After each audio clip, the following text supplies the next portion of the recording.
reka rero ntagutindiye ahubwo nkumvisha ayo magambo ni iminota 25 irimo intervention amagambo y'umunyamerika yavuze uhagarariye Amerika yavuze, hanyuma umunyarwanda n'umunyekongo baze reka dukurikirana ibyabereye mu nteko, ntabwo ari inteko ariko ni mu kanama k'umuryango w'abibumbye kita umutekano. Reka tuyumve. Remercie la représentante des Émirats Arabes Unis pour sa déclaration. Je donne maintenant la parole au représentant des États-Unis. Mr. President. Merci, Monsieur le Président. Merci, Monsieur l'envoyé spécial Huang Xia, de cet exposé riche en informations. Merci, Monsieur Koolo. Merci, Madame Almali Mukuno, de leurs exposés. Nous nous félicitons de la participation des représentants permanents de la RDC et du Rwanda à la présente séance. Monsieur l'envoyé spécial, les États-Unis se félicitent de tout ce que vous avez fait pour générer un soutien international en faveur du processus de Nairobi et du processus de Luanda piloté par la CAE. En dépit des efforts, la situation sécuritaire dans la région des Grands Lacs demeure déplorable et continue de se détériorer alors que les tensions entre la RDC et le Rwanda grandissent. Il y a 6 mois, lors de la dernière réunion sur la réunion des Grands Lacs, nous avons appelé toutes les parties à agir rapidement pour honorer les engagements issus du communiqué de Luanda, notamment le M23, avec un désengagement après un cantonnement et un désarmement. Les acteurs de la région et les pays de la région ont fait de leur mieux pour aider le processus, mais en 2023, pour l'instant, l'accès n'a pas été possible, ce qui a empêché le travail important de la MONUSCO et les efforts de DDR. Encore une fois, je rappelle notre appel. Le Rwanda doit immédiatement cesser de soutenir la M23 sanctionnée par le Conseil de sécurité et se désengager du territoire de RDC. Il faut aussi couper tous les liens avec les FDLR sanctionnés par le Conseil de sécurité. Nous appelons les troupes régionales déployées dans l'Est de la RDC à, grâce à la communauté d'Afrique de l'Est ou bilatéralement, se coordonner leurs efforts et les efforts de la MONUSCO. Les acteurs doivent éviter toute violation des droits de la personne, toute atteinte aux droits de la personne et autres activités illicites, notamment l'extraction illicite de minerais. Encore une fois, qu'il me soit permis d'exhorter tous les membres du Conseil à éviter de soutenir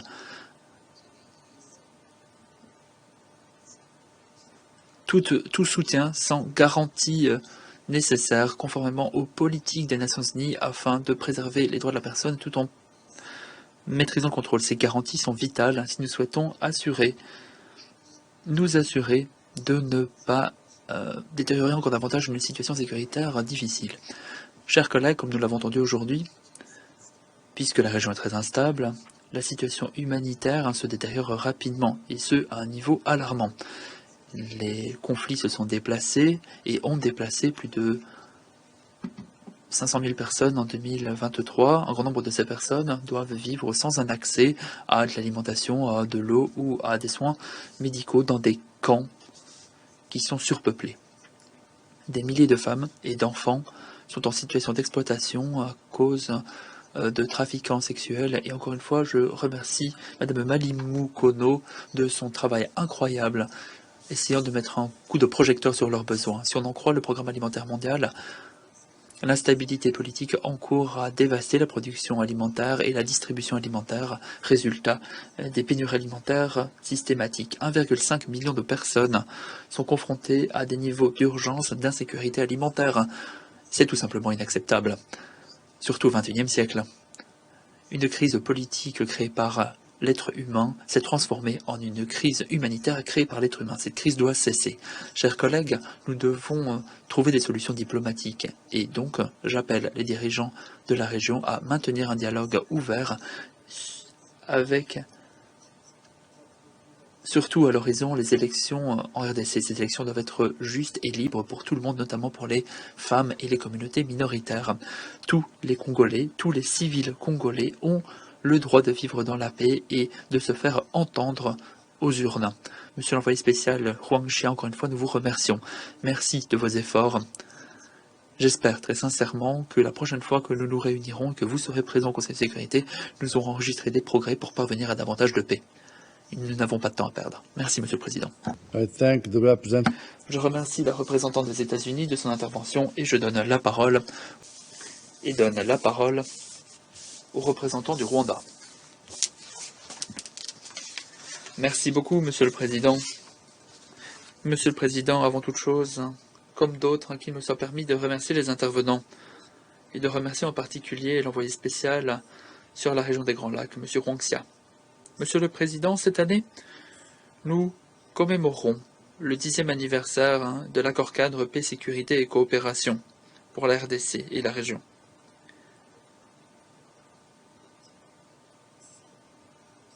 Pourtant, nous observons des lacunes en matière de mise en œuvre du cadre. Il y a des lacunes en matière d'engagement.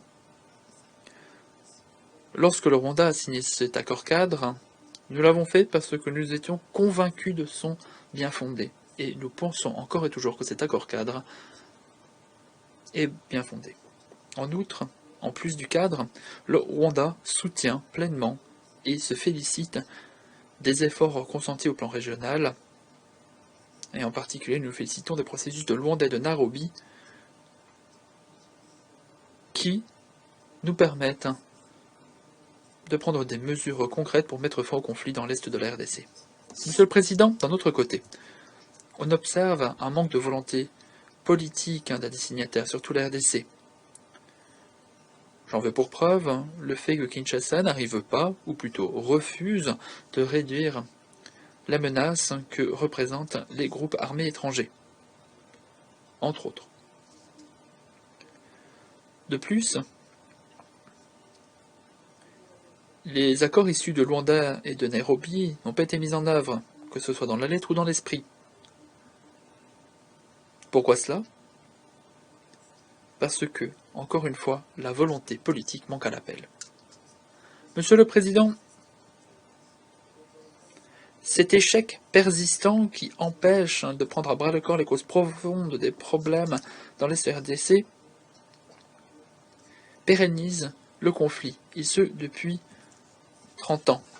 Et l'Est de la RDC demeure une terre fertile, un terreau fertile plutôt pour les groupes armés, déstabilisant non seulement le pays, mais aussi les pays voisins. À l'heure actuelle, plus de 120 groupes armés opèrent dans l'est de la RDC, y compris les FDLR et tous ces groupes dissidents, qui s'intègrent au sein du Wazalendo et des Mai Mai. Wazalendo est le nouveau nom des Mai Mai. Les groupes locaux armés, notamment les Mai Mai, qu'on appelle désormais Wazalendo, servent de force de réserve,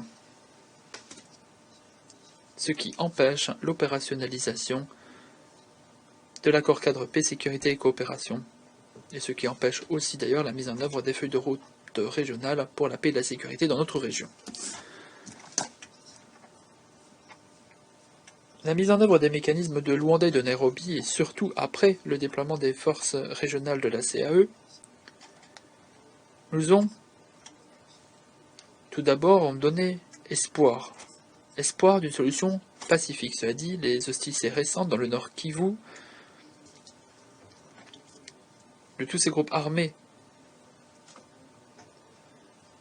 Wazalendo, s'opposant au FDLR, représentent une menace pour le processus. Pour l'instant, les réussites en matière de paix et de sécurité dans le cadre de l'accord cadre ont fait marche arrière. L'enrôlement de milliers de mercenaires dans l'armée nationale, ce qui va à l'encontre des conventions internationales, en plus de ce refus de mettre en œuvre les accords signés, prouve bien que, encore une fois, il y a un manque de volonté politique et qu'on ne veut pas se pencher sur les causes profondes du problème dans l'est de la RDC. Monsieur le Président, les discours de haine et la xénophobie préoccupant, croissant, surtout ciblant les locuteurs rwandais, les Tutsis, sont oubliés par le Conseil de sécurité. Ces problèmes constituent des pierres angulaires politiques et de principe du cadre de l'accord-cadre paix, sécurité et coopération. Les violations des droits de la personne mentionnées découlent en fin de compte des discours de haine. Et par conséquent, il est regrettable, Monsieur le Président, que nous n'ayons pas entendu la moindre condamnation de ces actes d'atrocité dans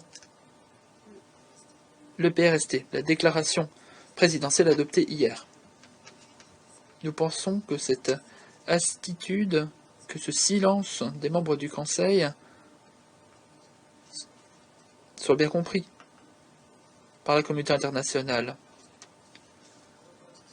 La rhétorique incendiaire dont se sont fondus des politiques et les preuves documentées de violence et de haine ciblant les communautés tutsi congolaises et de rwandophones des territoires massissi exigent une intervention du Conseil pour entraver ces agissements. Le Conseil doit lever l'omerta et condamner le plus fermement possible la persécution des rwandophones de RDC, en particulier pour mettre fin à la persécution des communautés Tutsi dans l'est de la RDC. Monsieur le Président, Mesdames et Messieurs les membres du Conseil, nous déplorons que des puissances, des forces extérieures décident de mettre de l'huile sur le feu et encouragent l'impunité pour assouvir leurs intérêts économiques en choisissant une mise en œuvre très sélective de l'accord-cadre paix, sécurité et coopération et des pactes de paix au niveau régional.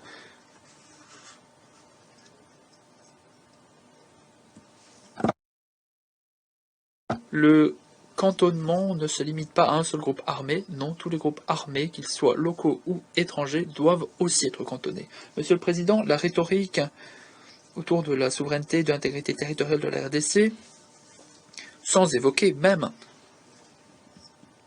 ces droits souverains des pays voisins touchés par le conflit,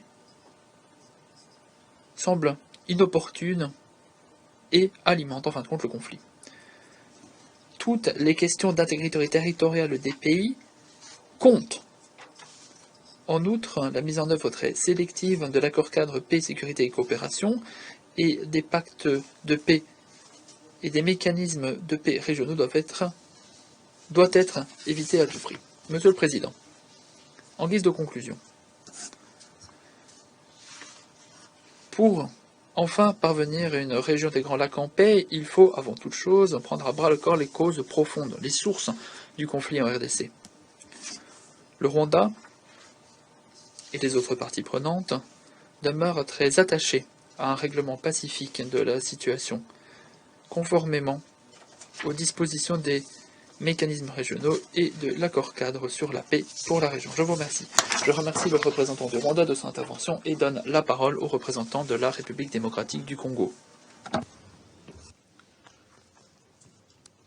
Merci, Monsieur le Président.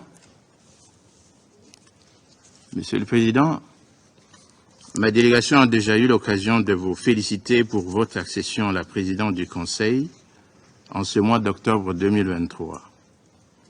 Elle voudrait, une fois de plus, saluer votre présidence et exprimer sa satisfaction de vous voir diriger les travaux du Conseil de sécurité. Elle reste également très confiante en votre capacité de conduire avec succès les délibérations du Conseil au regard de l'ambitieux programme que vous avez présenté au début de votre présidence. C'est également l'occasion d'exprimer une nouvelle fois au Conseil toute la gratitude du peuple et du gouvernement de la République démocratique du Congo pour les efforts déployés par les Nations unies dans la préservation de la souveraineté et de l'intégrité territoriale de notre pays et dans sa volonté, maintes fois exprimée, de lui garantir une stabilité et une paix durable. Je voudrais rendre un hommage mérité à son Excellence, M. Antonio Guterres, secrétaire général des Nations Unies, pour son rapport dont votre Conseil est saisi et pour son souci constant et jamais démenti dont il n'a eu de cesse de faire montre, ainsi que son implication personnelle d'œuvrer à la consolidation de la paix dans la région des Grands Lacs et en République démocratique du Congo. Enfin, je salue la présence virtuelle du secrétaire exécutif de la Conférence internationale de la région des Grands Lacs, M. Joao Manuel Kaolo, et je remercie notre sœur, Madame Malimuko, pour son intervention. Monsieur le Président, ma délégation a pris acte du rapport du secrétaire général sur la mise en œuvre de l'accord cadre pour la paix, la sécurité et la coopération pour la République démocratique du Congo et la région, document S-2023-237 du 3 octobre 2023, tel que présenté par son Excellence M. Wang Xia, envoyé spécial du secrétaire général dans la région des Grands Lacs, dont je salue la présence parmi nous. Ce document, qui présente une évaluation à mi-parcours du respect des engagements pris dans l'accord cadre pour la paix, la sécurité et la coopération pour la République démocratique du Congo et la région, et qui couvre la période du 16 mars au 15 septembre 2023, appelle pour ma délégation des observations qui méritent une bonne attention de ce Conseil en sa qualité d'organe principal des Nations Unies chargé du maintien de la paix et de la sécurité internationale. Monsieur le Président, au moment où nous nous réunissons ici, la Rwandan Defense Force, RDF, armée régulière du Rwanda, pays signataire de l'accord cadre d'Addis Abeba, dont il est question ici, et ses supplétifs terroristes du M23 occupent toujours des positions sur le territoire de la République démocratique du Congo en violation flagrante de la Charte de l'Organisation universelle, de l'acte constitutif de l'Union africaine et des accords qui régissent les organisations sous-régionales auxquelles ce pays appartient. 10 bonnes années après sa signature, l'accord cadre d'Addis Abeba, dont les dispositions sont scrupuleusement appliquées par mon pays, n'a connu aucun début d'exécution de la part de certaines parties, dont le Rwanda, pourtant signataire. Ce constat malheureux soulève justement la question de la nécessité de sa revisitation, démarche à laquelle mon gouvernement s'est montré favorable. Il y a lieu de préciser à cet effet que le mécanisme national de suivi de l'accord cadre d'Addis Abeba, structure créée en République démocratique du Congo pour assurer la mise en œuvre des engagements auxquels le pays a souscrit en vertu de cet accord, organisera du 24 au 25 octobre 2023 à Kinshasa des consultations dont les conclusions serviront de feuille de route à une participation efficiente de la République démocratique du Congo à la retraite des pays signataires de l'accord cadre d'Addis Abeba, prévu à Durban du 31 octobre au 1er novembre 2023. Ma délégation se félicite de cette initiative et tient à saluer les efforts dans ce sens de M. Chia, envoyé spécial pour la région des Grands Lacs. Monsieur le Président, dans l'immédiat et en perspective des élections qui se profilent à l'horizon, la priorité pour mon pays demeure la restauration de la paix dans la partie est de la République démocratique du Congo. Cela suppose, entre autres, la fin de l'agression rwandaise constatée par le retrait vérifié de toutes ses troupes, y compris les éléments de son armée dissimulés parmi le M23. Le cantonnement du M23, le retour des populations déplacées à leur domicile pour y exercer leurs droits civiques le 20 décembre 2023, le retour des enfants à l'école et la jouissance de leurs droits à l'éducation, droits dont ils sont privés depuis l'agression du Rwanda et du M23. La République démocratique du Congo continue à apporter son appui aux efforts régionaux, notamment au processus de Nairobi et de Luanda, et demande au Conseil de sécurité de soutenir davantage ces deux processus en maintenant le maximum de pression sur le Rwanda et son proxy du M23 pour qu'il se conforme aux recommandations du plan de paix de Nairobi et de Luanda. Ceci signifie pour le M23 de déposer les armes, d'accepter le cantonnement, de se démobiliser et d'intégrer les processus PDRCS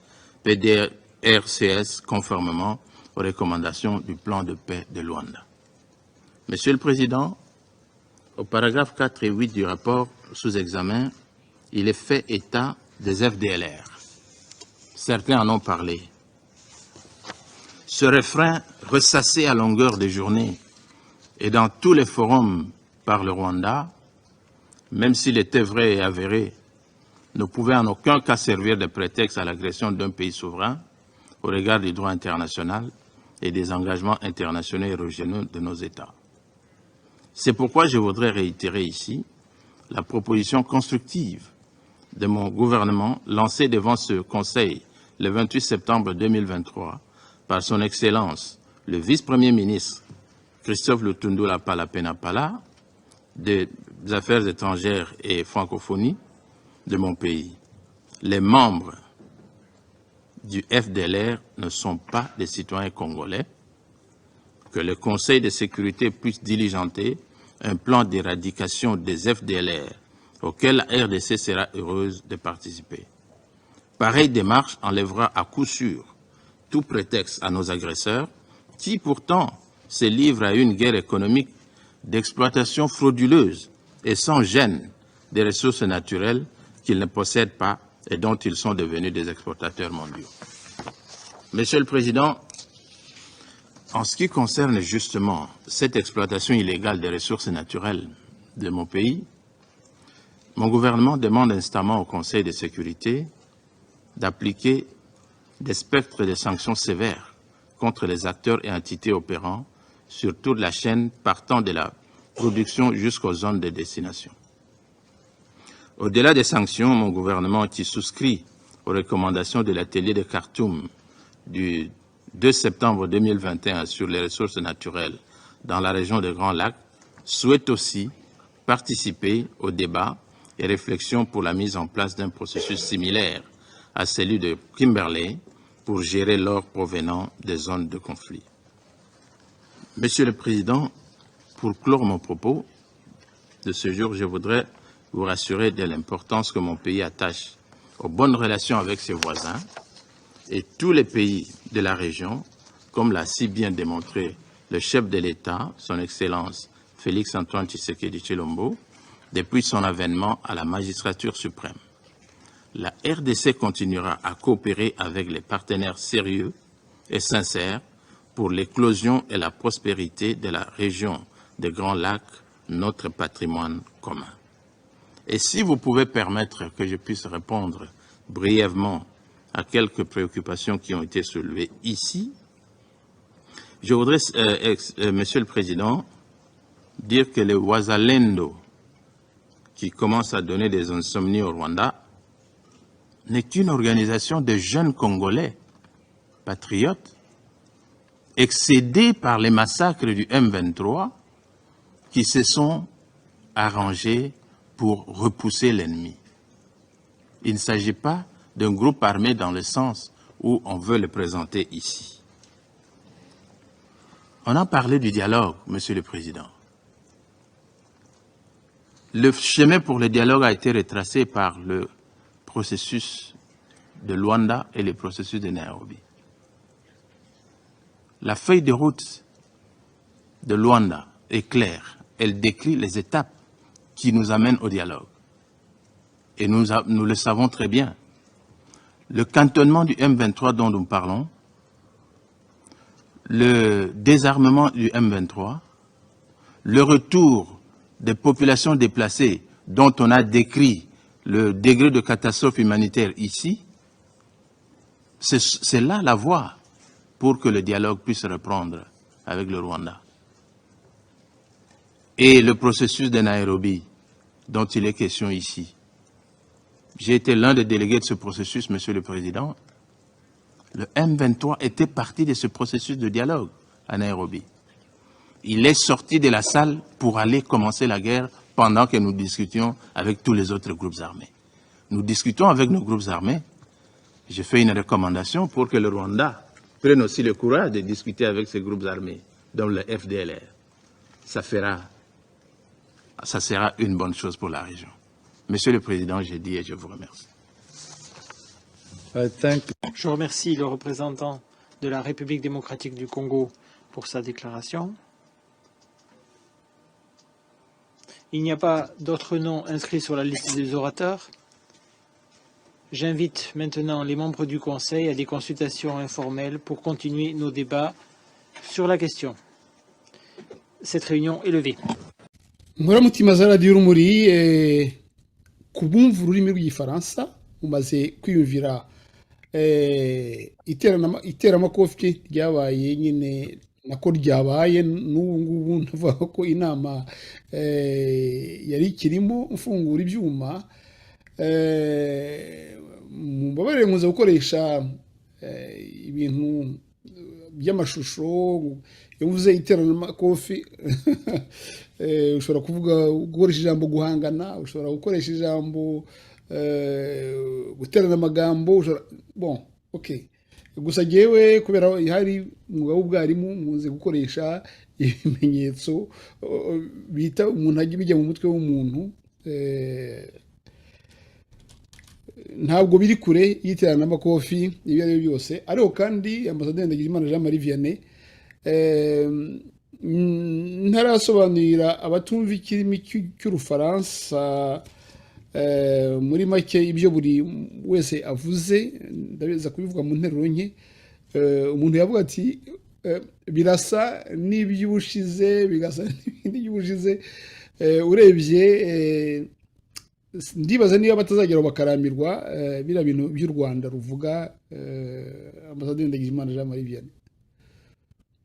Nibyo bamwe bazagera aho barambirwa, ariko Kongo ntabwo izarambirwa kuko amagambo bakoresha ni amagambo abava ku mutima kandi avuga ukuri, ntabwo bajya guca hirya no ntibabeshya kuko berega baravuga igihugu cyabo. Ahubwo umuntu yakwibaza ati uriya muntu uhagarariye u Rwanda kuki atavuga ibyo mu Rwanda akajya kuvuga ibya Kongo? Ariko nabanza nanone nkavuga ko ambasaderi w'Amerika nawe na les États-Unis muri rusange nabo bafite akantu bakoresha mu magambo yabo ko kurimanganya.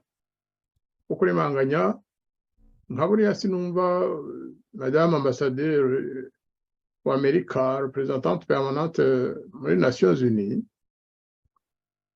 sinumva igituma iteka yavuze M23 yateye Kongo, iri kurwanira muri Kongo, irwana na leta ya Kongo, irwana n'igisirikare cya Kongo, yica abaturage ba Kongo, Kongo ikayifata nk'umwanzi, ikayifata nk'umuteroriste, nk'abateroriste. Simbona igituma iteka bashaka kubishyira kuri balance, ku munzani na FDLR. Ibyo byose mvuze kuri M23 ntabwo bireba FDLR. FDLR ntiyateye Kongo. FDLR niyo baba ari abantu bafite intwaro muri Kongo, ariko ntabwo barwana n'igisirikare cya Kongo. Wenda byigeze kuba igihe Kongo n'u Rwanda byafatanyaga kujya kubarasaho, ariko umuntu yavuga ko hari n'ikindi gihe abasirikare bo muri FARC bagiye no gutabara Kongo igihe FPR yari yarateye. No kuvuga rero ko ntaho bihuriye rwose. Ambasaderi w'Amerika ndamwita ambasaderi, ubundi ambasaderi ngewe kera nari nzi ko ari umugore w'ambasaderi, buriya rero ni ambasaderi, ariko kubera ibi byateye byo gukoresha gender wenda nawe bamwita ambasaderice ntabame. Nkavuga rero ni Amerika nayo buriya bakwiye kugerageza kwisobanurira ikahindura imvugo, ikabyumva neza ko FDLR ntawayigereranya na M23. Ntabwo FDLR iri ku butaka bw'u Rwanda ngo itere igisirikare cy'u Rwanda, ngo itere u Rwanda, ifashwe na Kongo. Buriya yo bavuga ngo Kongo ifasha FDLR. Uyu munsi mbabarire guca mu ijambo n'uriya uhagarariye Kongo uriya avugira Kongo arabimusobanuriye neza babimusobanuriye rwose aravuga ati Ka- iyo FDLR yanyu ati yewe na Minisitiri Rutundura yaje aha ngaha arabivuga ati nanjye nongeye kubishimangira ati FDLR we yabyise intero ati iyo ntero y'u Rwanda FDLR ati kabone n'ubwo yawe iramutse ari menace ku Rwanda ntabwo biha u Rwanda uburenganzira bwo kuza kwambuka umupaka ngo uruze gutera Kongo hari amasezerano aya n'aya u Rwanda rwasinyeho ntibishoboka ati yavuze ati simbona menace FDLR ifite kuri Kongo cyangwa ku Rwanda ariko no mu gihe byaba bihari ntabwo biha u Rwanda uburenganzira bwo kuba rwakwambuka umupaka ngo rurenge ku masezerano mpuzamahanga ruze gutera igihugu abaturage bajye mu kaga nk'ako barimo abaturage ba Kongo. Ibyo bintu rero rwose ndumva mubihuriyeho n'uriya uhagarariye Kongo. Wenda aho tudahuriye nawe nije urya amagambo aba afite agaciro.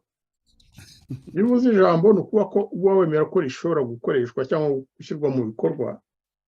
Na Minisitiri Rutundura yarabivuze na Patrick Moya barabivuze kandi twarabasubije twebwe mu matangazamakuru yacu twababwiye ko gukoresha ijambo éradiquer bavuga FDLR itarwana nabo itagize icyo batwaye barayeradika.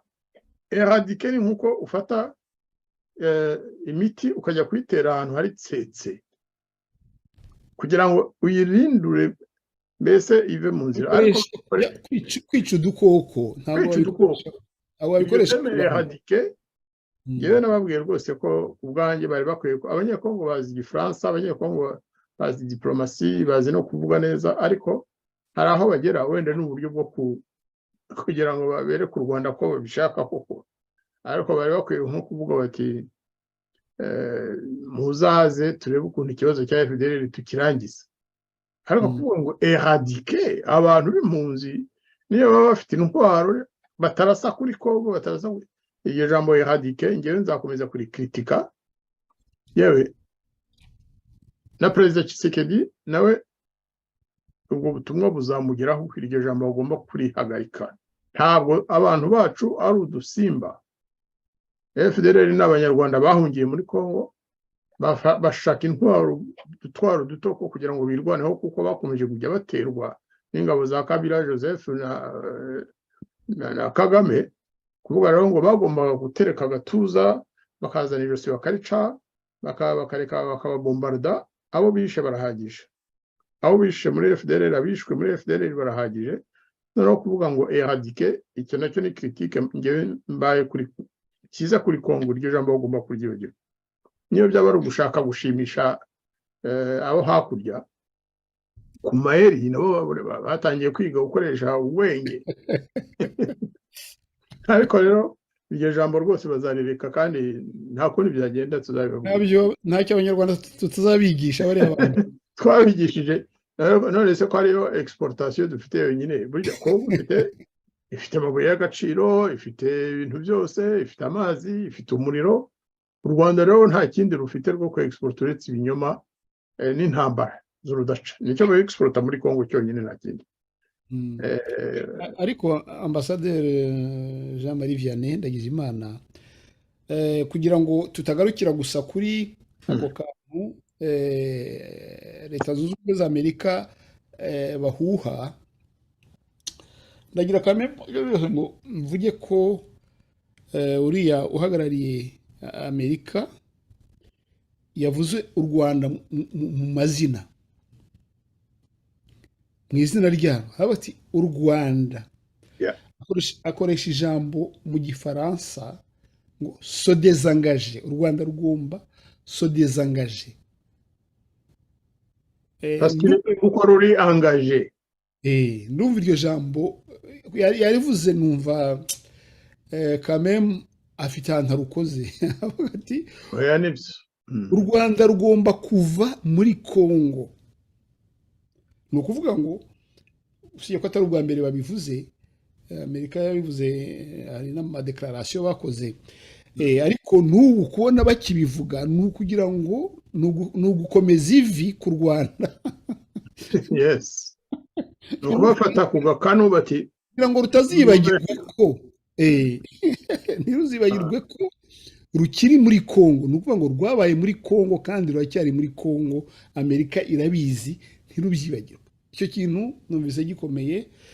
wenda ni n'umwanya wo kubwira abanyarwanda nyine batari mu ntambara, abanyarwanda basanzwe, ababyeyi bafite abana barwana muri Kongo, babona imirambo yabo itahuka, batazi ibyabaye, batazi n'icyabajyanye.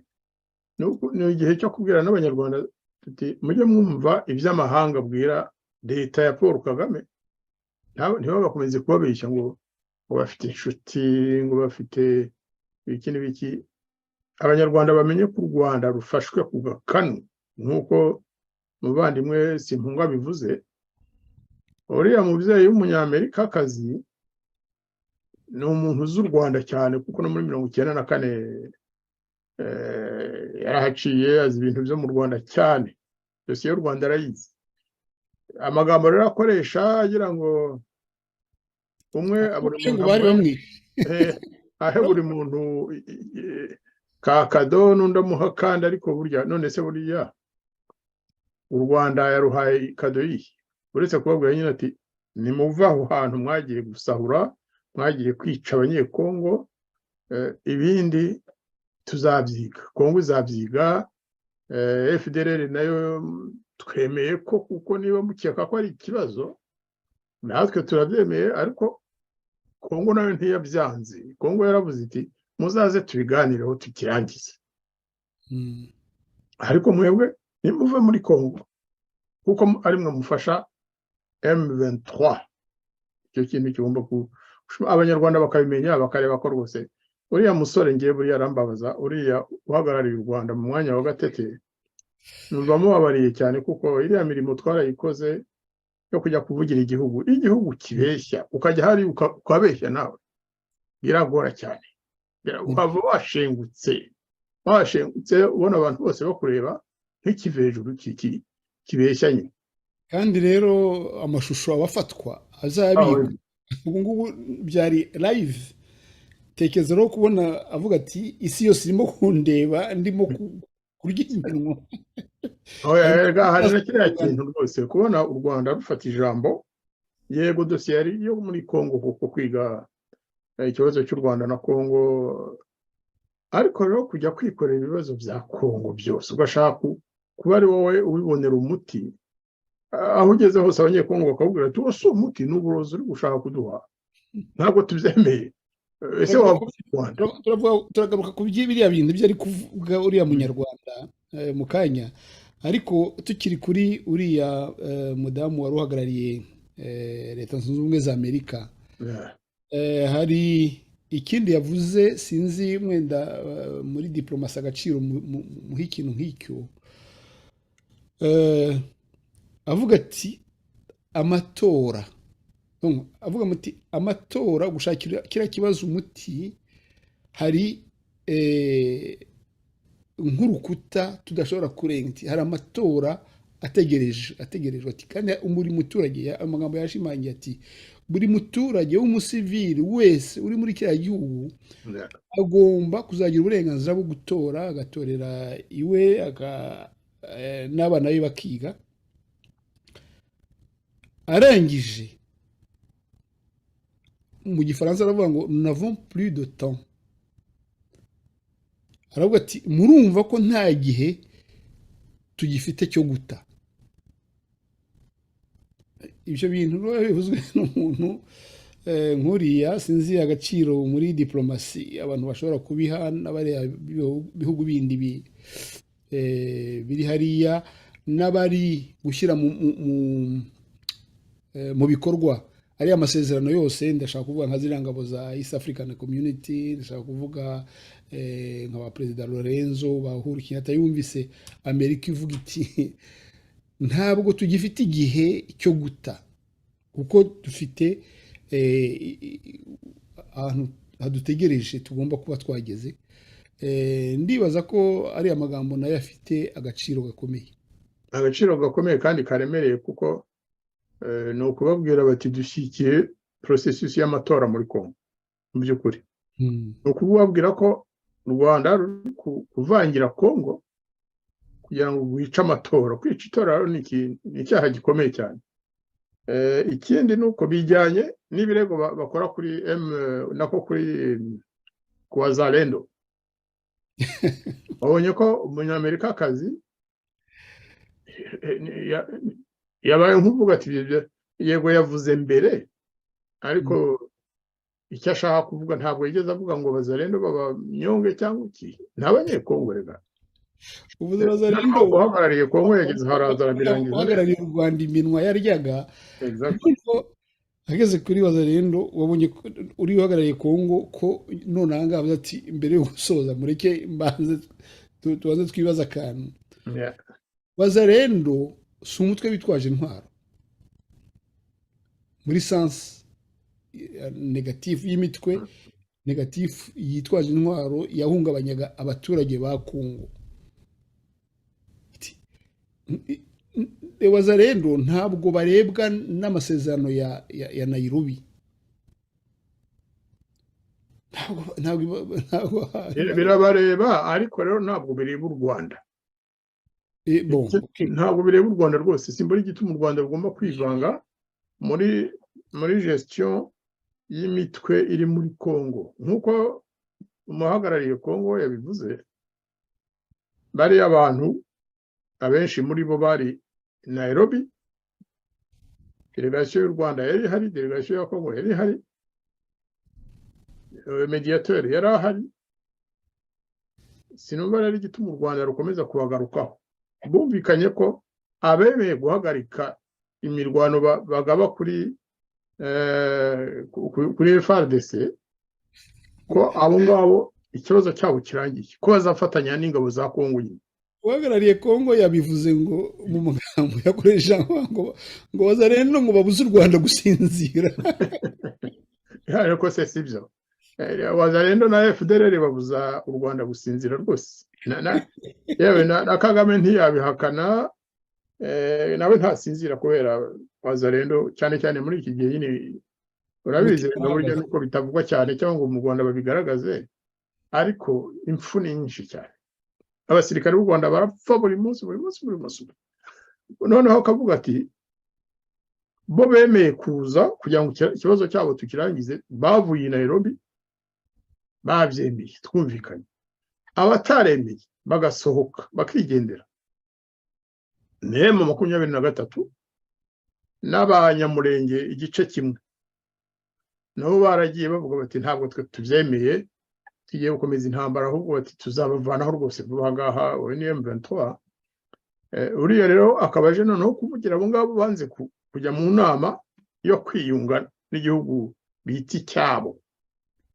Igihugu cyawe cyakubwira kiti hagarika intambara uze tuganire turebe ko twakorana niba koko ari abanyekongo ukikubita ukagenda ugataha ukajya noneho gushoza intambara zikomeye ndetse n'u Rwanda rukabijyamo cyane. Hanyuma ukavuga ngo kuki mutaganira.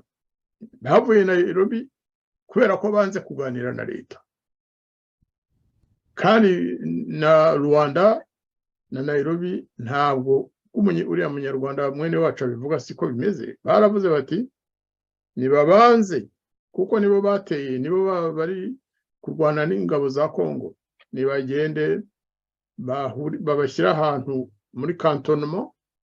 Mbere uribuka ko bavugaga kuri Sabyinyo baza kuvuga ngo Sabyinyo ngo hari udusimba ngo hari isazi ngo nta mazi ahari. Kongo iti ibyo nabyo muzaze barabiganiraho baza kubabwira bati Rumangabo rero abatayizi na kera tukiri abana bato twari tuzi Rumangabo kuko niyo yari ka y'igisirikare na kera rwose. Rumangabo yari ka ikomeye cyane y'igisirikare cya Kongo. Hari amazu hari ibiki wenda si shyashya ariko harubatse. Bati none ubwo mwaze Sabyinyo mufate hariya batahaya ntitubashaka bati mujye Rumangabo. Numvise uhagarariye M23 uwo munsi avuga ngo niba bashaka ko tujya Rumangabo ngo n'intwaro tukazishyira hasi ngo igisigaye ngo ni ukurwana ngo bikarangira gusa aho bantu koko icyo bashaka ni iki kandi ntabwo ibiganiro byaza ibyo bitabanje kuba mu biganiro bagiranye Rwanda Nairobi baravuga bati nibabanze bajye muri cantonnement yarangiza bashyira intwaro hasi ntabwo bigeze bavuga ngo leta ishyira intwaro hasi leta ya Kongo nta leta ishobora gushyira intwaro hasi kandi ariyo yatewe noneho nibamara kujya Rumangabo perezida Kenyatta n'abandi bafashe Kongo kumva gutega amatwi ikibazo cy'abareba ntabwo ari ukujya kunegosiya ngo murashaka kubona abaminisitiri bangahe abasirikare banyu bangahe oya ibyo ntabwo byigeze bivugwa Kongo yabihakanye rugikubita na perezida Tshisekedi ahora bivuga ubwo rero ni ukuvuga ikindi erega abari abantu uriya uhagarariye u Rwanda akavuga ngo Kongo ufite abamercenaires yavuga abamercenaires abashaka kuvuga iki ashaka kuvuga ko Kongo idafite uburenganzira bwo gukorana n'ibindi bihugu ese tuvuge niyo yazana iramutse bafite bibabaje wiki nibyo nyine mvuga nti tuvuge ko Kongo ivuganye na hariya ni Prigogine wundi wapfuye ubwo atagihaye akabwira Putin ati nyoherereza aba Wagner 5,000 babikoze birareba u Rwanda hehe birareba u Rwanda hehe u Rwanda ruri muri Central Africa muri Central Africa hari imitwe ibiri y'u Rwanda hari abakorera na Central Africa mu rwego rwa l'ONU abo ngabo nta kibazo ariko hari abandi bacanshuro abamisiyoneri boherejwe bavuga ngo ni muri bilateral kuki saba Central Africa cyangwa abandi batavuga ko ari abamisiyoneri b'abanyarwanda ikindi ingabo z'u Rwanda zikorana na Wagner muri Central Africa barakorana bari ku ruhande rumwe bahurira mu manama basangiye mbese icyicaro muri kiriya gihugu ariko bakavuga ko Kongo yo idafite uburenganzira bwo kuzana abigisha igisirikare cyabo abaformateri bose bakabahindura abamercenaires niyo baba ari 20,000 ntabwo bireba u Rwanda simbona igituma MONUSCO yahaguma nta kikora ngo Kongo niba bishoboye izane abamercenaires abo bita abamercenaires ingabo zo kubafasha nicyo shaka kuvuga atari izo gutera u Rwanda aho ngaho naho u Rwanda za bwenge zacu tubire tuzireke ari ibyo yavuze byinshi cyane basanzwe bavuga ariko sinzi impamvu bumva ko bibaregura cyangwa se ahubwo bikabajyana mu kirego kuko iyo baburanira M23 sinumva ukuntu bumva ko bibavana mu cyaha ahubwo iyo avuze ngo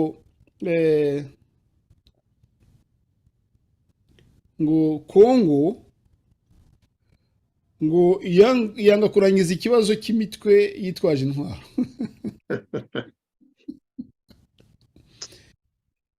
ese keretse kiyicarira ikabireka mugende u Rwanda birurwa icyo bashaka kuvuga ni uko Kongo idafite uburenganzira bwo kurwanya M23 nta kindi sasa ubwo nyine umuntu usesengura ku bantu bari hariya mu muryango w'abibumbye mu kanama k'umutekano k'umuryango w'abibumbye ntabwo ari abaswa muri politiki ntabwo ari abaswa mu byerekeranye na geopolitiki ntabwo ari abaswa mu byo gusesengura amadisikuru yabo nayo nayafashe ariko bumva ko ibibazo batangiye kubimenya rwose aho abanyekongo batangiye kubasobanurira avuga ngo umunyarwanda akavuga ngo ibibazo by'imitwe ngo byitwaje intwaro ngo ibibazo by'imitwe ngo y'amahanga ngo Kongo ngo ibibazo binanira kurangiza ngo kubera ko ngo itiga ngo les causes profondes niyo magambo bakoreshe mu gifaransa Kagame niyo ntero bavuga root cause ese nibo bonyine bazi ko uburyo leta ya Kongo yakagombye gukemura ibibazo byayo kwirusha. nyine kuri bo Kongo ni abaswa, Eh, Kongo nta bwenge bagira nk'uko bakeka ko isi yose nta bwenge igira. Ariko ntabwo nakubwiye, nabyanditse no mu cya gitabo cyanjye ukunda kuvuga, ukuntu Mazimpaka Patrick yambwiye. Bariya abantu bafite ikintu cyo gusuzugura abatari bo. Mazimpaka turi ibyumba ndi kumubwira ariko biriya bintu murimo mukora ko muri guverinoma twavuze ko bitagomba gukorwa kuriya, none mwebwe mukaba muri kampanye deja muvuga ukuntu RPF niryo shyaka rukumbi mbese. Arandeba arambwira ati ariko ati mwebwe abantu bo mu Rwanda rwose ati murasetsa, ati mumeze nk'abazungu. Niko yambwiye. Urumva ko gasuzugura, mumeze nk'abazungu. Ese kubera iki tumeze nk'abazungu? Ati umuzungu icyo umubwiye nicyo yemera. Ni ukuvuga ko bari abantu buriya hariya muri Loni, kandi koko nivyo babamenyereje igihe kirekire. Igihe kirekire Loni n'ahandi hose bamenyereje ingoma ya Kagame kwiha ikishatse cyose, kugeza naho bafatanya gushimuta impunzi z'Abanyafurika, bakazishimuta bakaha Kagame amafaranga akazijyana mu Rwanda. None ejo bundi n'Abongereza bati turongera, Denmark iti turongera, Norvege iti turongera. Ndetse ko bitangiye kuyigora, ntabwo bacyumva ibyo u Rwanda rushaka byose. Biratubabaza kandi nyamara kumvwa n'amahanga byari kutubera byiza twese. Kagame yabwiye abadiplomate ubwo yabahaga ubunani avuga ati njyewe ati ubu mfite ikibazo namwe n'ibihugu byanyu. Ati kera naravugaga ibintu mvuze mukabyumva mukabyemera. Ati none ubu ngubu nta muntu ukiyemera ibyo mvuze. Ni nka bya bindi yabwiye Abanyarwanda avuga ati rwose nsigaye nibaza igituma ndi Umunyarwanda. Ati mbona muri bifobagane. Ati ageze ahantu mu masanganzira, iryo jambo amasanganzira sinzi niba ari Ikinyarwanda, ariko iwacu turarikoresha. Ahantu atazi aho agomba kujya, ameze nk'umuntu uri mu gishanga, aho akandagiye hose akumva aratoga. Niko iwacu tuvuga gutoga ni ukugwa mu mwobo cyangwa kugwa mu mazi. aho akandagiye amazi akagera, amazi akamujyana agatoga. Mbese iwacu iryo jambo turarikoresha cyane.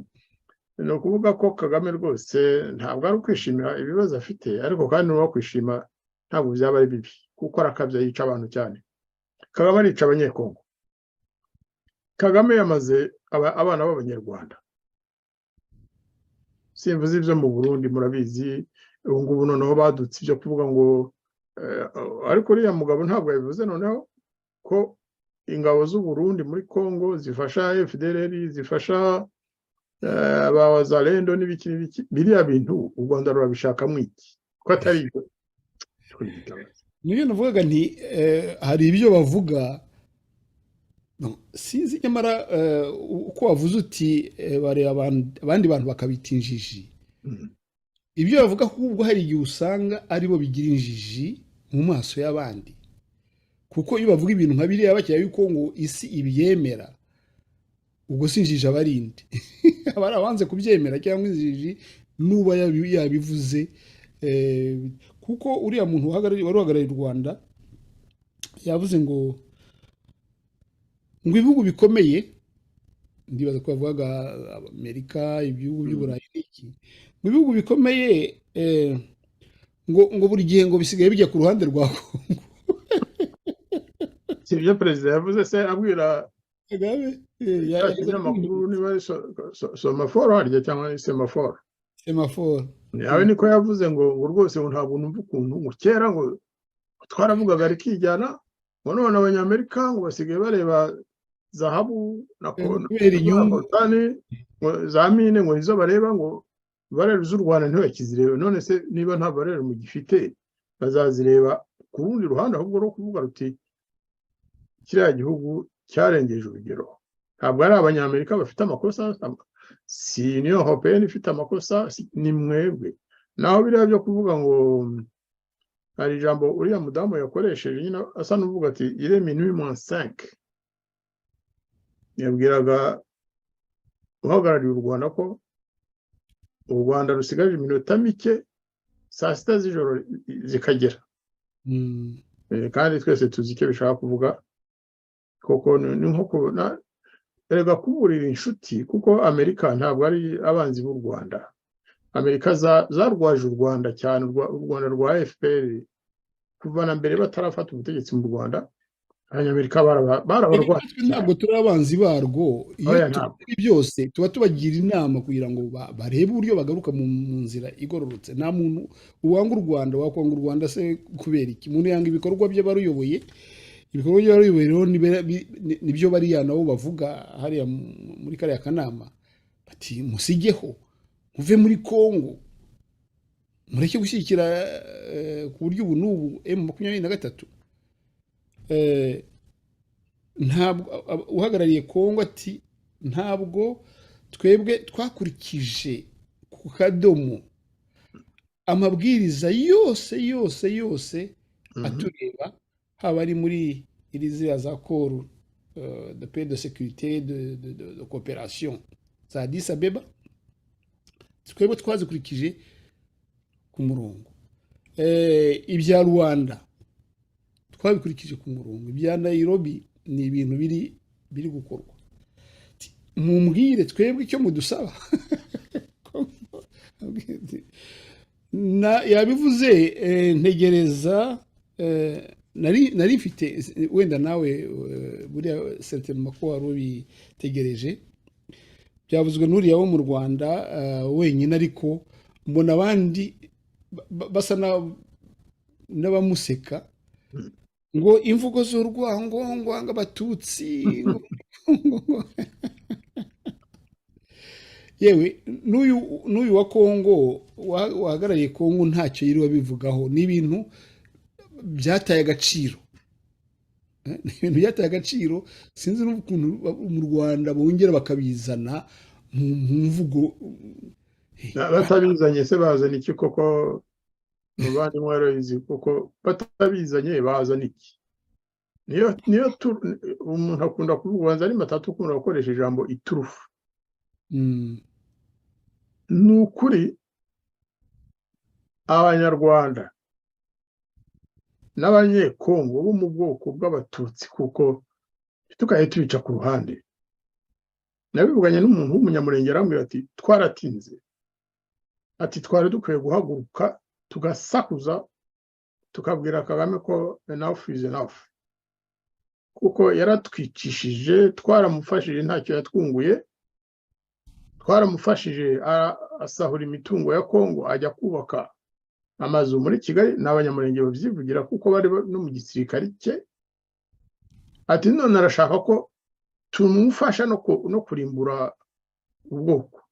Babakoresha ijambo ubwoko ntabwo barihisha, baravuga bati Kagame arashaka kurimbura ubwoko bwacu bw'Abanyamurenge, kubera ko nyine kuri we n'Abatutsi abeshya ngo bazakorerwa, ngo natahaba ngo bazakorerwa jenoside. Abatutsi bo muri Nord Kivu nabo nuko. None uhagarariye u Rwanda ati Kongo iratoteza Abatutsi. Koko abo Batutsi Kongo itoteza nabahe? Basigaye bagenda ndetse bakajya no gukora za video no kuvuga amagambo cyangwa se kutiza umurindi bamwe na bamwe mu bashobora kuba bafite impamvu zo kubivuga. Guverinoma y'u Rwanda n'igisirikare cy'u Rwanda ntabwo gishinzwe kurengera Abatutsi bo ku isi yose, ntabwo ariko kazi kabo. Niba aribyo kandi bazabitubwire, noneho batari Abatutsi nabo bashake ukuntu bazirengera, kuko nicyo kibazo gisigaye. Nta kundi byagenda. Leta ikomeza kuvuga ngo security, umutekano w'Abatutsi, umutekano kuva ku wa mbere kugera ku cyumweru, abandi bagapfa ntacyo bibabwiye.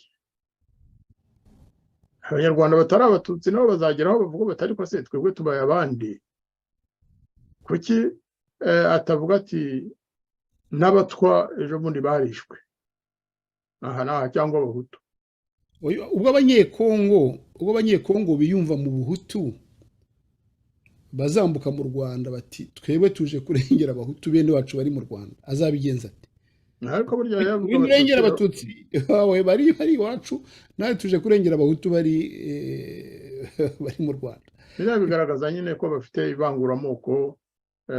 Iyo tuvuga ngo mu Rwanda hari apartheid cyangwa racisme ethnique ntabwo tuba twibeshye, nibyo biri mu mutwe wa Perezida Kagame n'abantu be, nta kindi. Iteka ntashobora kuvuga politike y'u Rwanda cyangwa diplomasi irebana na Kongo cyangwa ibihugu by'abaturanyi. u Burundi ubwo bwaragowe kugeza aho batangiye kuvuga ngo igisirikare cy'u Burundi cyo muri EAC ngo giporoteja kirengera abahutu gusa n'abandi bo mu moko y'abanyekongo. Koko abarundi bajya kubanza kubaza umuntu ngo uri umuhunde uri iki cyangwa uri umututsi. Babuza M23 kurenga aho itagomba kurenga nyine koko. Iyo bavuga abagomba kurengera abatutsi muri Kongo bari kuvuga abarundi, kuko abasirikari b'abarundi ngewe nabonye ku mashusho simpamya ko sinzi, ariko nabonye abenshi kenda nshobora kuba naribeshye, ariko benshi basa n'abatutsi. Ni nabyo ni ukuri kuko nabo umuntu abazi. Ntabwo rero biriya bintu ni bibi cyane, bigaragaza ko leta y'u Rwanda ishingiye ku bwoko bw'abatutsi, ivangura ry'amoko rwose, kuvangura amoko, ariko no ko ireba ubwoko bumwe gusa. Kurengera ubwoko bw'abatutsi mu Rwanda no mu mahanga niyo nshingano ya mbere Paul Kagame n'ingoma ye bihaye. Abanyarwanda ntibakibeshye, ibyo ni ibintu bibi cyane.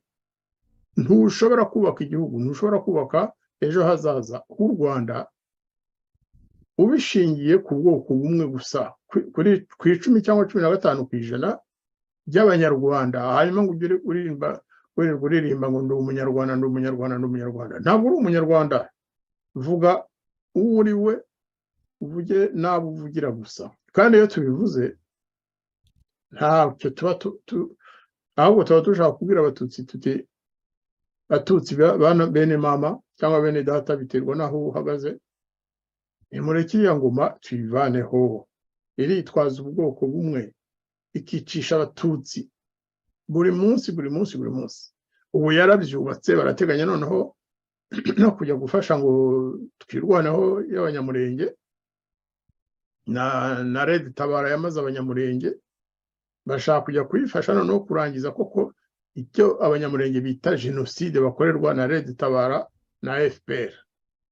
Aho ngaho iryo jambo jenoside narigemera, ariko kuvuga ngo abatutsi bo muri Kongo bari gukorerwa jenoside bikorwa na Kongo, bikorwa na FARDC, nta soni, ni ukuri nta soni bakigira. Ariko rero baribeshya biriya bintu.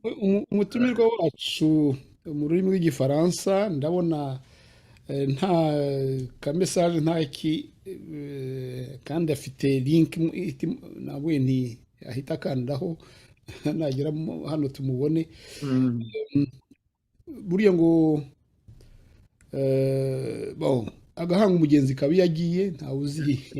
Nta kibazo, kandi twakoze ikiganiro mu kanya ariko nubwo adahari. Reka dusoze kuri iyi ngingo byabereye mu muryango w'abibumbye, natwe ubwacu tugira icyo tuvuga kuri ariya magambo ye. Nadusangamo hagati wenda biraba ari mahire, ariko wenda wakongera ukamuhamagara ukamenya uko byamugendekeye, hari simbizi. Maze kumwohereza message mu kanya, ubundi ni umuntu uhita kusubiza iyo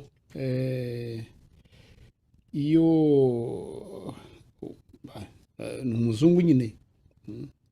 Ntacyo twaba tuganira.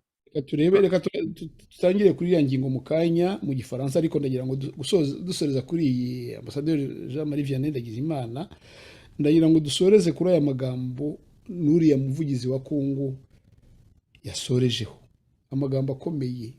Aravuga ati twebwe turabere, twebwe icyo dutegereje muravuga ngo ntawe tutazaganira ati n'u Rwanda tuzaganira narwo ariko bariya rumaze kuva mu gihugu cya Kongo,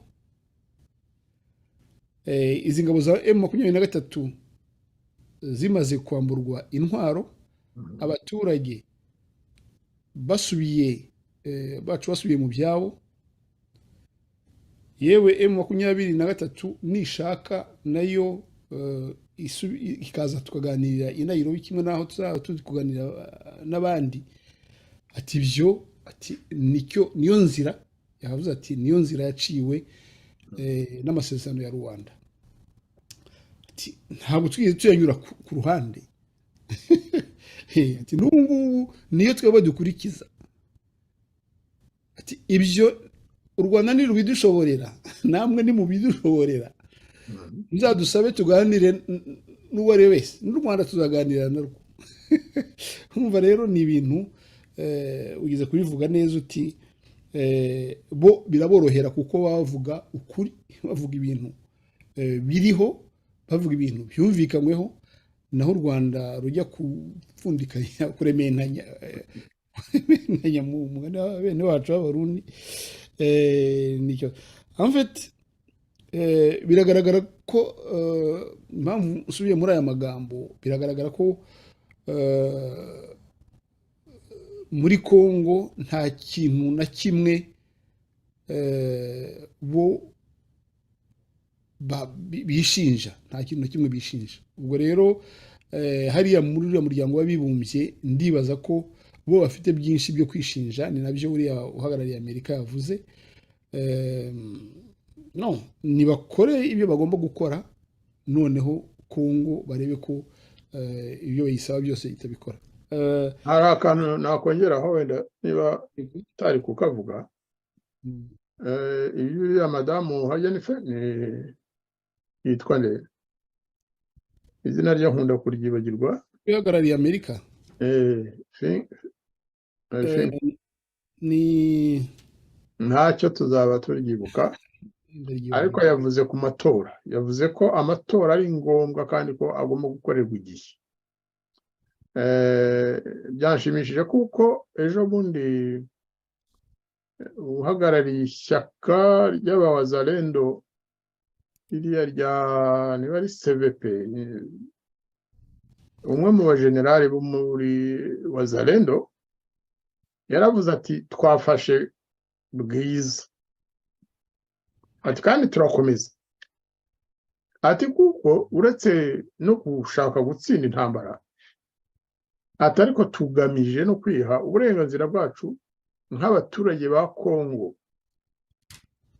ati turashaka kwirukana umwanzi atuvire ku butaka, amahoro agaruke kugira ngo natwe tuzajye mu matora, kugira ngo natwe tuzatore nk'abanyekongo, kugira ngo abaturage bacu ba hano uburenganzira bwabo bwo kujya mu matora, kuko burya itora iyo ugiye gutora ugaragaje ko uri umwenegihugu. Kuko ndibuka njya mu matora ubwa mbere hano mu Bufaransa,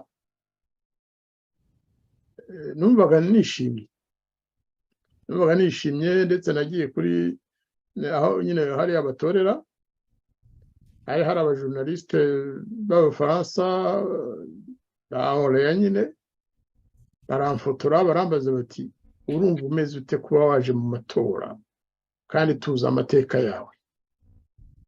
Bamfotora rwose nshyira urupapuro muri urne, ndavuga nti meze nk'umuntu wazutse, kuko abanyarwanda tumaze imyaka myinshi nta matora yacu iwacu, ariko tukaba frustire ko naho tugiye handi nabwo tutabasha gutora.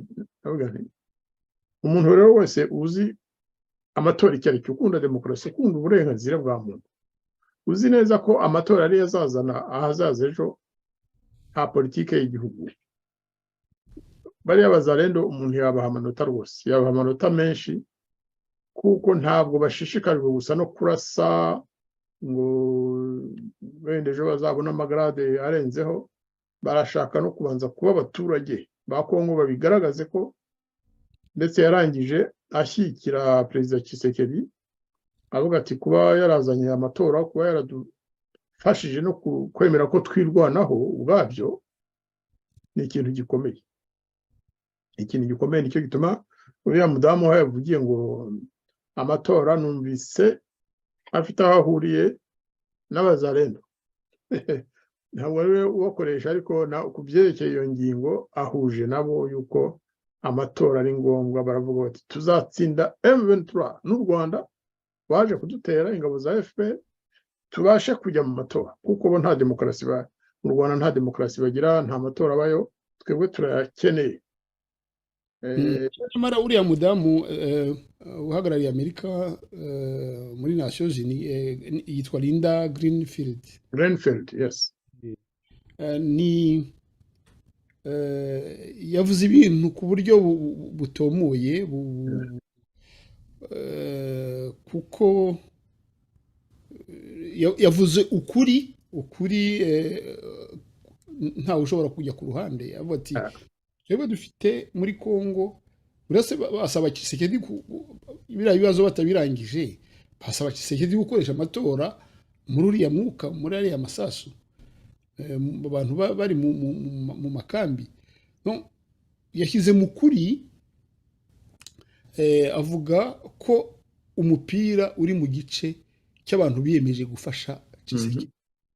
Niba bariyemeje kumufasha kugira ngo bariya abantu mubazane muri kantonoma, bikaba byarabananiye, muragira se ngo Tshisekedi yabigenza ate, azakoresha amatora ate?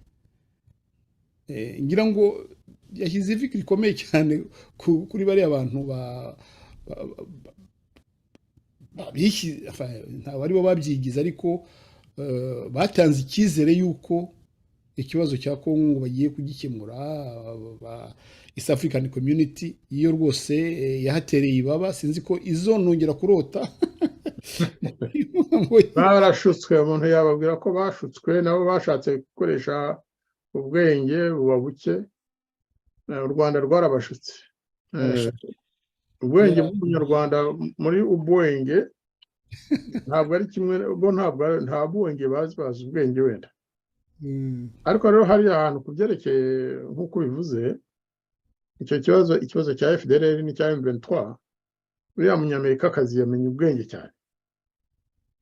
Yavuze ibintu uko abyumva, kandi wenda nuko u Rwanda rushobora kumva igice kimwe rugakeka ko abavugiye neza, ariko yabaye nk'ubabwira ati mwirwane, ibyo bibazo byombi ni mu biregere. Umunyekongo ati ntabwo twabyanze twebwe, ati ibyerekeye FDLR twabwiye u Rwanda ko baza tukabivugana, ikibazo tukakirangiza ndetse tukabatsemba. FDLR tukayitsemba, arabizi ko badashobora gutsemba. Aho avuze asoza avuga ati ahubwo turagira inama u Rwanda ruganire n'iyi mitwe yarwo. Exactly. Umunyekongo yababwiye neza cyane ati na M23 twayibwiye ko nikurikiza kondisiyo bayihaye dushobora kuzaganira, ariko tukaganira bataturasa bari muri cantonnement. Abanyekongo, perezida yarabivuze, minisitiri Rutondura yarabivuze, ati muri M23 natwe turabizi ko harimo abanyekongo. Abo banyekongo nibazi, ndetse dushobora no kubaha akazi, ariko abanyamahanga basubira iwabo. Waba uhagarariye u Rwanda koko muvandimwe, abo bantu babasubiye iki?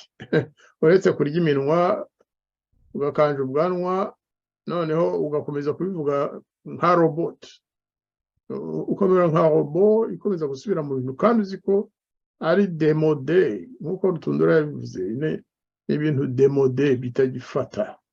Tubimenye twebwe Abanyarwanda, tumenye kandi ko ibyo Perezida Paul Kagame akora ntabwo ari byo tuba twamutumye. Twe twifuze ko u Rwanda rugira amahoro mu gihugu, rukagira n'amahoro mu baturanyi. Rwose iriya deba ya none ijya kumera nk'iyo Rutundura nyine cyagiye yagiranye na Gatete. Uretse ko Gatete, buryo Gatete azi ubwenge, warabibonye ko urya munsi ntabwo yagiye impaka, yari azi ko hari umwanya bamutegurira. Ntabwo rero yashobora kugira amashagaga cyane, yagenze buhoro kugira ngo narangize yigira disabemo muri CEA. niba yajya impaka n'uyu munsi ntabwo yagiye impaka ntabwo ntabwo ntibishoboka kubera ko nta argument bafite uburyo umuntu ujya impaka ufite argument atanga mbese unyuma rero dusoreze iyi ngingo yacu hano Ambasaderi Ndagijimana Jean Marie Vianney